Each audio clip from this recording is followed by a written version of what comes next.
नमस्कार, final cut देख रहे हैं आप और मैं हूं आपके साथ शिफन शर्मा। तो चलिए शुरुआत करेंगे बुलेटिन की। सबसे पहले बात होगी बड़ी खबर के साथ, जहां पर डिप्टी सीएम सुरेंद्र चौधरी ने कश्मीरी पंडित विस्थापितों का दुख दर्द सुनते हुए सरकार की तरफ से उनकी हर प्रकार की मदद करने का आश्वासन दिया है। डिप्टी सीएम ने कहा है कि जब तक कश्मीरी पंडितों की घर वापसी नहीं होती तब तक इन्हें हर प्रकार की सहूलियत मिलनी चाहिए, जो इनका संवैधानिक हक है।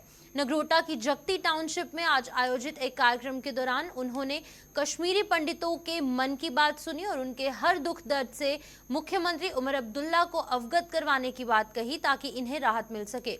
डिप्टी सीएम ने उम्मीद जताई कि नया साल कश्मीरी पंडित विस्थापितों के साथ साथ जम्मू कश्मीर के हर युवा के लिए एक नया सवेरा लेकर आएगा। इससे पहले डिप्टी सीएम ने रिलीफ कमिश्नर अरविंद करवानी के साथ कश्मीरी पंडित विस्थापितों को पेश आ रही समस्याएं सुनी और इस मौके पर मौजूद विभिन्न सरकारी विभागों के अधिकारियों को इन्हें हल करने के लिए दिशा निर्देश भी जारी किए। वो हमें अंधेरे में दिखाई दे रहा है। और इनको मैंने यकीन दिलाया है कि ये सरकार आपकी चुनी हुई सरकार है, ये लोगों की चुनी हुई सरकार है।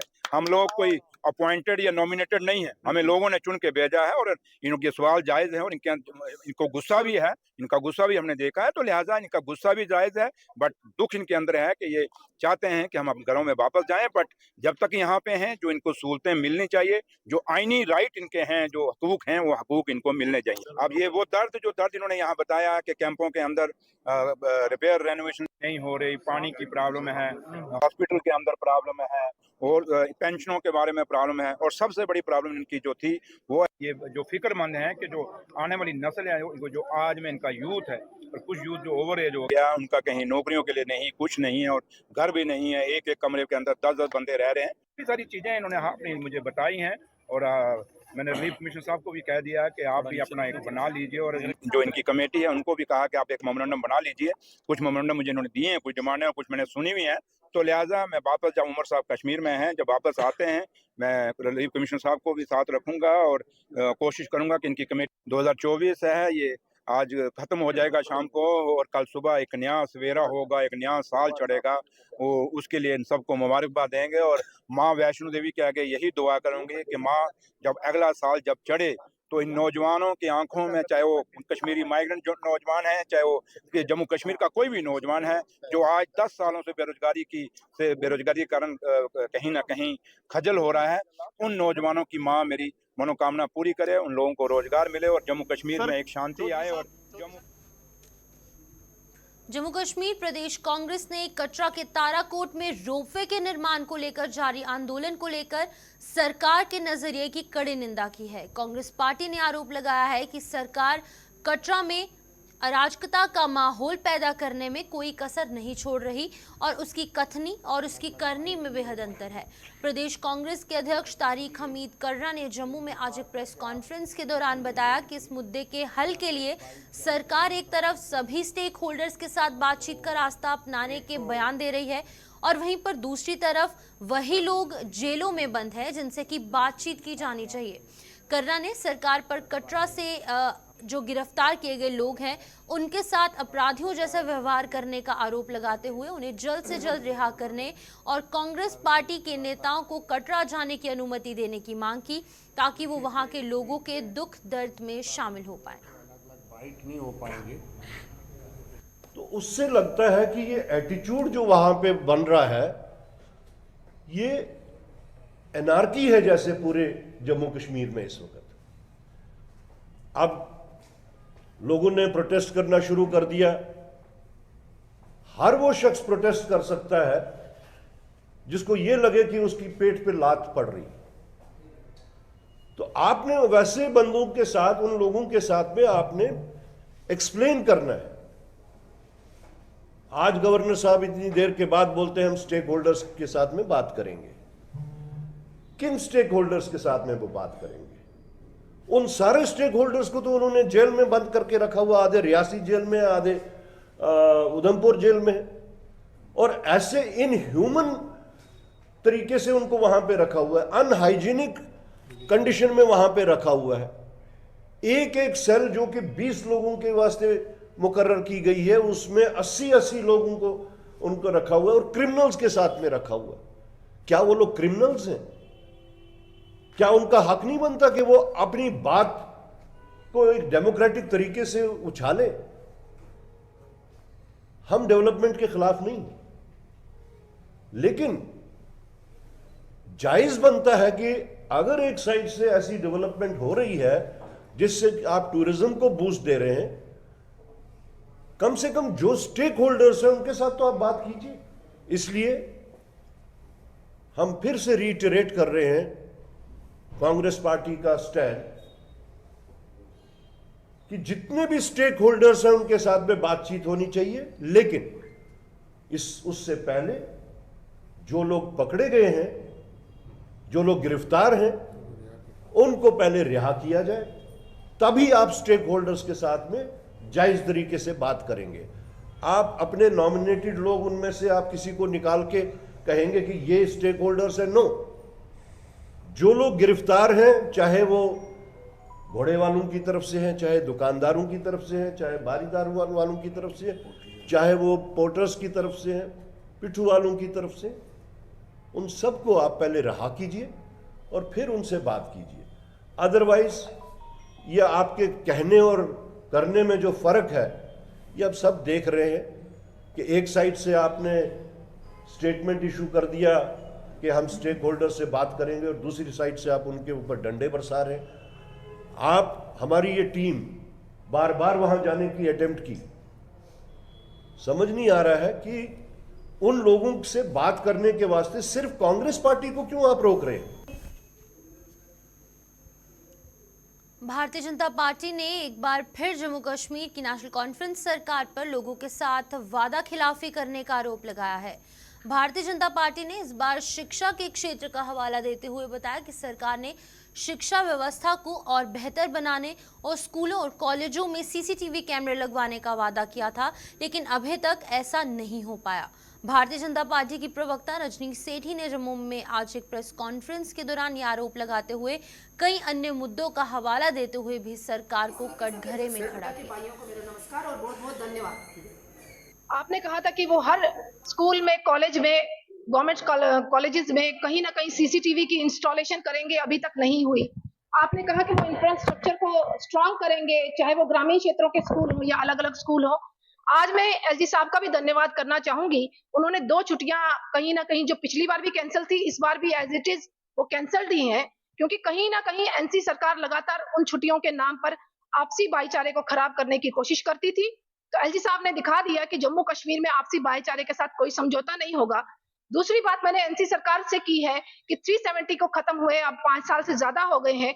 स्टूडेंट्स को यह बताने की जरूरत है कि 370 का हमें नुकसान क्या था।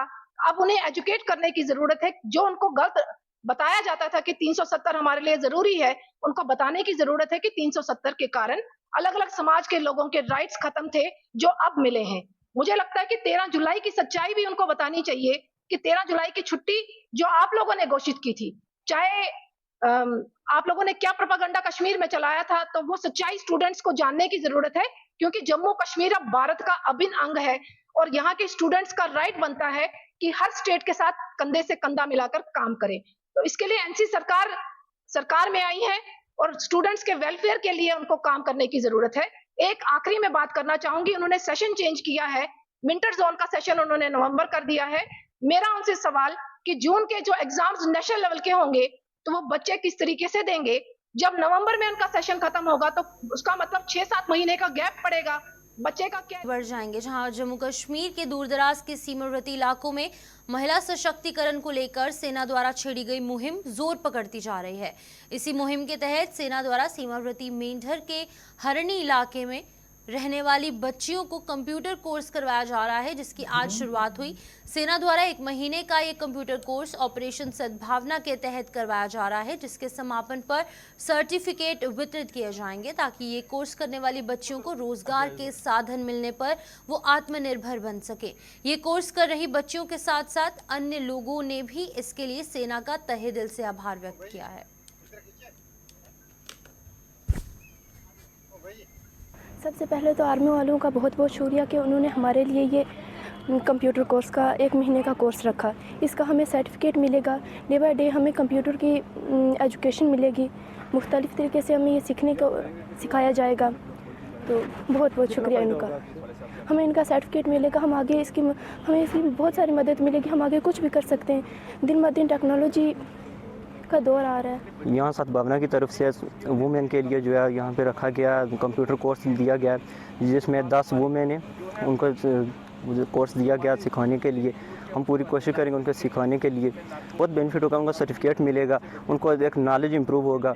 उनको जो है आगे अगर फॉर्म फिल करने हो, आजकल ऑनलाइन का ज़माना है, उनको अगर फॉर्म फिल करने वो खुद कर सकते हैं, या अगर कहीं प्राइवेट कुछ करना चाहते हो, शॉप खोलने हो या कुछ कहीं भी काम आ सकता है उनको, या अगर खुद का जो अगर कोई फॉर्म शॉर्म फिल करना हो या कुछ, या कोई और अगर किसी को सिखाने हो तो वो सिखा सकते हैं। बाद में फ़ौज का शुक्रिया अदा करता हूं जिन्होंने ये एक प्लेटफॉर्म वुमेन एम्पावरमेंट के लिए उन्होंने दे रहे हैं। उसके साथ में वुमेन एम्पावरमेंट के लिए हमारा 1 महीने का कोर्स जो कंप्यूटर का वो चल रहा है, उसमें 10 स्टूडेंट हैं जो कंप्यूटर के लिए लिए गए हैं। उसके साथ में वुमेन एम्पावरमेंट के लिए सद्भावना स्कीम के थ्रू आर्मी बहुत बड़ा काम कर रही है। ये देखो कि हमारी बॉर्डरों को भी, सरहदों को भी महफूज करती है। उसके साथ में हमें स्किल भी देती है स्पोर्ट्स हर काम में जहाँ भी कोई स्कीम है उसमें। बिश्ना के ललियाना गांव में स्थित बिजली के ग्रिड स्टेशन में आज संदिग्ध परिस्थितियों में आग लगने से वहां सनसनी फैल गई। इस आग ने देखते ही देखते भीषण रूप धारण कर लिया और सूचना मिलने पर दमकल कर्मी भी मौके पर पहुंच गए। हालांकि गनीमत ये रही कि इस आग में ग्रिड स्टेशन के कुछ ही हिस्से को नुकसान पहुंचा और एक बड़ा हादसा होने से टल गया। बिजली कर्मियों के मुताबिक ये आग किसी तकनीकी खराबी की वजह से लगी है। इसी बीच बिजली कर्मियों ने क्या कुछ कहा है, आप सुनिए।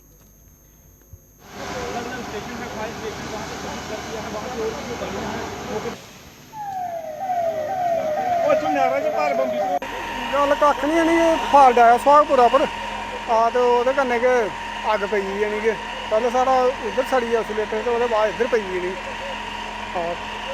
जिल्लै कटदे कुटदे इन्ने तकर अग्ग पेई गेदी ही ते फिर कट्टेआ।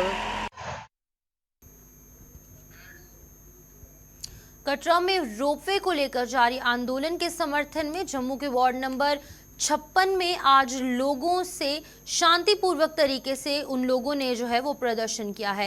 ये तस्वीरें आप वार्ड नंबर 56 की देख रहे हैं जहां पर प्रदर्शन हुआ है। इस प्रदर्शन की अगुवाई जम्मू नगर निगम के पूर्व चेयरमैन सतीश शर्मा ने करते हुए इस रोपवे के काम को बंद करने की मांग की है और जल्द से जल्द इस काम को रोकने की मांग उजागर की गई। उन्होंने बताया कि रोपवे लगने से कई लोगों का रोजगार छीनने जा रहा है, जिसे किसी भी सूरत में सही नहीं ठहराया जा सकता। कटरा के लोगों की रोजी रोटी मत छीनो। हम पीसफुल बैठे हुए हैं और गवर्नमेंट को, ये एलजी साहब को, प्रशासन को ये मैसेज दे रहे हैं कि कटरा में जो संघर्ष समिति की तरफ से कटरा बंद है, जो रोपवे जो लगाया जा रहा है गवर्नमेंट ऑफ इंडिया की तरफ से बाहर की कंपनी को लगा के, और वो गंडोला जो लगाया जा रहा है उसको बंद करने के समर्थन में हम जहाँ बैठे हैं। हम जम्मू के आपके माध्यम से जम्मू के लोगों को अपील करते हैं कि इसको बंद किया जाए। माता रानी जो वैष्णो माता की आस्था है उसका अगर इतिहास पढ़ा जाए, वो पहले कोल कंडोली दर्शन आता है, फिर चरण बाधिका आता है, फिर अर्ध कुंवारी आता है, फिर वह माता वैष्णो के दर्शन करके हाथी मत्थे के से दर्शन करके हाथी, उसके बाद लोग जो है वापस आते हैं और आस्था पूरी होती है। इसको टूरिस्ट प्लेस बनाया जा रहा है, बाहर की कंपनी को ठेके दिए जा रहे हैं, जहाँ के जम्मू के लोगों के साथ बेइंसाफी हो रही है। कोई मजदूर वहाँ कटरा का काम करता है, कोई रियासी। पूर्व विधायक स्वर्गीय रामनाथ मनहास को आज उनकी 21वीं पुण्यतिथि पर याद किया जा रहा है। बता दें कि जोड़िया के उनके पैतृक गांव इंद्री में आज पुण्यतिथि पर आयोजित किए गए कार्यक्रम में भारतीय जनता पार्टी के प्रदेश अध्यक्ष सत शर्मा, पूर्व deputy CM doctor Nirmal Singh और अखनूर के विधायक मोहन लाल भगत सहित भारतीय जनता पार्टी के अन्य नेताओं ने स्वर्गीय रामनाथ मनहास को अपने श्रद्धा सुमन अर्पित कर जम्मू कश्मीर की राजनीति में उनके द्वारा दिए गए योगदान को याद किया। आज गांव इंद्री पतन में सजवाल उस महान विभूति को हम सब याद करने हेतु एकत्रित हुए थे, जिन्होंने अपना सारा जीवन जो था इस देश के लिए, समाज के लिए समर्पित किया। स्वर्गीय रामनाथ जी मनहास इस क्षेत्र से चुने गए और इस क्षेत्र को एक नया स्वरूप देने के लिए उन्होंने पूरा जीवन जो था इस समाज को जो था वो समर्पित किया। हमारे यहाँ के स्थानीय विधायक मोहन जी के साथ, हमारे पूर्व deputy CM doctor Nirmal Singh ji के साथ, पार्टी के सभी हमारे प्रमुख कार्यकर्ताओं के साथ, हमारे जिलाध्यक्ष, इन सब के साथ मिलकर सभी प्रबुद्ध नागरिकन इस लोकेलिटी में हम सब ने मिलकर उनको श्रद्धांजलि दी है। उनके जीवन के ऊपर हम लोगों ने बात की है। उस महान विभूति से प्रेरणा लेकर हम सब जाएं। यहाँ पर इंद्री सजवाल गांव में हमारे परम पूज्य स्वर्गीय XMLA यहाँ के श्री रामनाथ नाथ जी की 21वीं पुण्यतिथि के मौके पे यहाँ पे श्रद्धांजलि समारोह का आयोजन किया गया है। उस मौके पे हम सब ने इकट्ठे होके उस महान हस्ती को अपने श्रद्धा सुमन पेश किए हैं, श्रद्धांजलि पेश की है। मैं अपनी तरफ से उनके श्री चरणों में बहुत बहुत नमन करता हूँ, उनको श्रद्धांजलि देता हूँ। वो हम सब के प्रेरणा स्रोत रहे हैं। उनका जीवन एक संघर्ष भरा जीवन रहा है और हमारी भारतीय जनता पार्टी की जो विचारधारा है कि देश सर्वोपरि, उस विचारधारा पर चलते हुए उन्होंने हमेशा समर्पण के भाव से इस क्षेत्र के लिए। जम्मू कश्मीर की जानी मानी राजनीतिक हस्तियों में शामिल पूर्व मंत्री स्वर्गीय मुश्ताक बुखारी की याद में सुरनकोट में आज क्रिकेट टूर्नामेंट की शुरुआत हुई। इस क्रिकेट टूर्नामेंट में सुरनकोट और इसके आसपास के इलाकों की टीमें भाग ले रही हैं। बता दें कि इसके उद्घाटन के मौके पर स्वर्गीय बुखारी के भाई सैयद सराज उल हसन बुखारी मुख्य अतिथि थे, जिन्होंने इस टूर्नामेंट के आयोजन के लिए आयोजकों का आभार व्यक्त किया।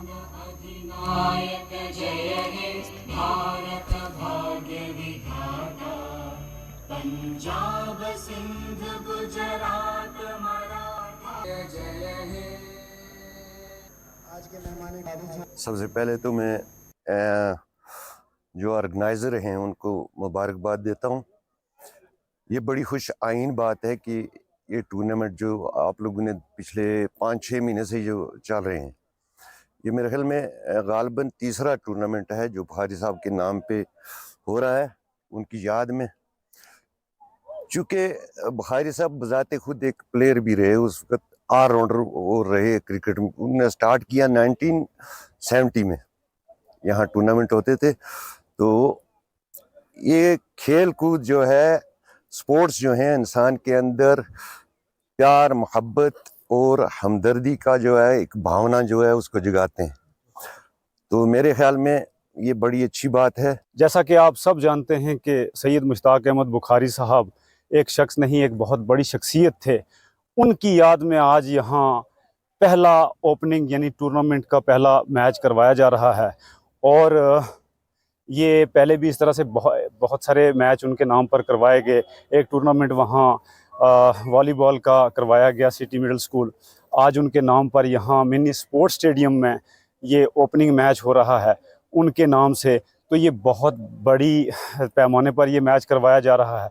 तो मैं मुबारकबाद दूंगा ऑर्गेनाइजिंग कमेटी को कि जिन्होंने इतना बड़े टूर्नामेंट का आगाज़ किया। तो उनकी याद में आज पहला मैच करवाया जा रहा है मिनी स्पोर्ट्स स्टेडियम सुरनकोट में। और ये बहुत डिसिप्लिन के साथ, बहुत रूल्स को फॉलो करते हुए ये मैच करवाए जाएंगे। तो मैं तमाम टीमों से ये गुजारिश करूंगा कि आप अपना बेस्ट परफॉर्मेंस दें और बाकी लोगों को भी मैं ये कहूँगा कि आप स्पोर्ट्स की तरफ आएँ ताकि तमाम बुराइयों से बचा जा सके। जम्मू रेलवे स्टेशन की मिनी बस यूनियन जो है वो मिनी बस चालकों को नियमों का पाठ पढ़ा रही है। इस मुहिम में आज यूनियन ने जम्मू में लगातार तीसरे दिन विक्रम चौक के नज़दीक यूनिवर्सिटी मार्ग पर ट्रैफिक पुलिस के सहयोग से मिनी बस चालकों को यातायात नियमों के प्रति जागरूक किया, ताकि सड़कों पर ट्रैफिक जाम जैसे हालात उत्पन्न ना हो, जिनसे कि अन्य वाहन चालकों और राहगीरों को भी दिक्कतें ना पेश आएं।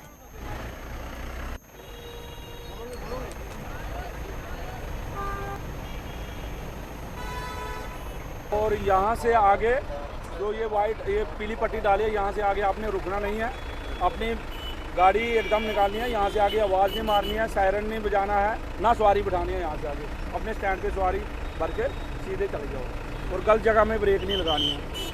ठीक है।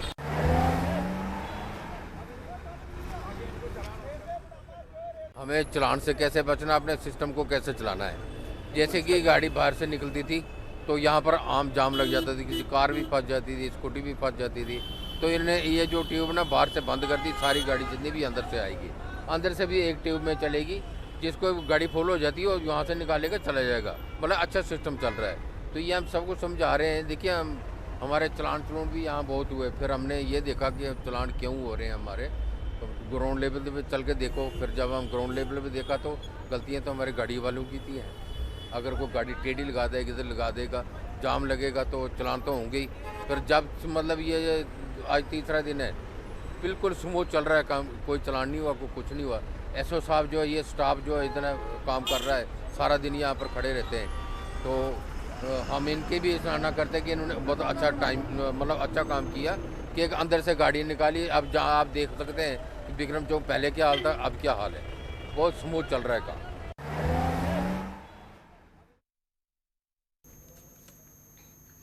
नए साल की खुशियों में आतंकी मुल्क पाकिस्तान कोई खलल ना डाल सके, इसके लिए अंतर्राष्ट्रीय बॉर्डर पर बीएसएफ ने कमर कस ली है।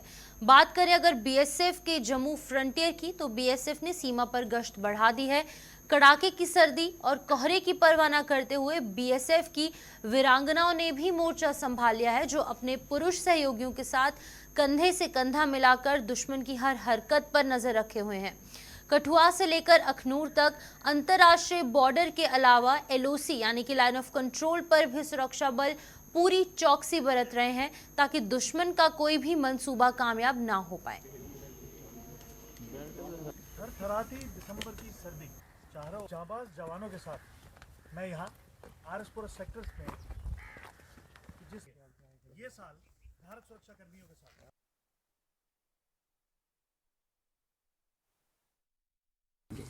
सबसे पहले तो मैं सीमा सुरक्षा बल की तरफ से समस्त देशवासियों को नव वर्ष की हार्दिक शुभकामनाएं। उसी के साथ इस ठंड के मौसम में हमारे हर त्यौहार पे बहुत सारी चुनौतियां आती है। तो जैसे अभी सर्दी का मौसम है, सर्दी के मौसम के साथ साथ कोहरा भी बनता है, तो ये हमारे लिए एक चुनौती सा है, मगर फिर भी हम सीमाओं पे हमेशा डटे रहते हैं और देश की सुरक्षा में तैनात रहते हैं। यहाँ पर जो हमारी जो परिस्थिति है, जो धुंध पड़ रही है, वो बहुत ज़्यादा धुंध पड़ रही है, ड्यूटी में बड़ी दिक्कत है, लेकिन हमारे जवान ड्यूटी करने में बिल्कुल सक्षम हैं, कोई समस्या नहीं आ रही हमारे को। देशवासियों को मैसेज देना चाहता हूँ कि बीएसएफ पूरी समय तरह एकदम तत्पर है और आप नई साल की बढ़िया तरह से नया साल मनाएं। बीएसएफ की तरफ से बहुत बहुत। तो चलिए इस विशेष बुलेटिन में इतना ही, दीजिए इजाजत और आप बने रहिए गुलिस्तान न्यूज़ के साथ।